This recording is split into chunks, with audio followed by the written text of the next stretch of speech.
Аливаа сүнслэг ухаан сүр сэтгэл хөдлөлийг нэлээд өгөөсөгдөг шүү дээ. Сүр сэтгэл хөдлөл доод үйлслийн сэтгэл хөдлөлүүдийг битгий бодоо гэж. Гэтэл амьдралтай нь тийм ч амар байгаагүй. Танд траума өсөхгүй зүйлүүдэл зөндөө тохиолдож исэн.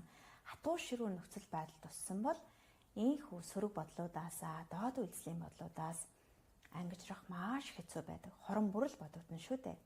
Гэтэл энийг ангижрах гэж, холдуулах гэж, өөрөөс таслах гэж оролдохын оронд энэ бол миний нэг хэсэг юм.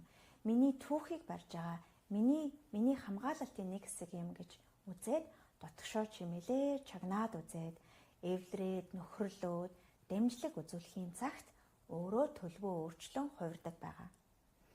Тэгэхээр квант физикийн ажиглагчийн нөлөөлөл буюу ухамсарчин сэрээд аливаа хүнд мэдрэмжүүдээ нэм сэтгэлээр хайраар өөрийн энергиээр ажиглаад эхлэхийн цагт бүгд эрэг төлөвийг олоод таны үйлдэлийг өөрчилж өргөж өгдөг шүү. Тэгэхээр та өөрийн ичдэг, айдаг тэр мэдрэмж, тэр хэсгүүдээ битгий үгүйсгээрээ үргэлж сонсоод нэм сэтгэлээр дэмжээрэй.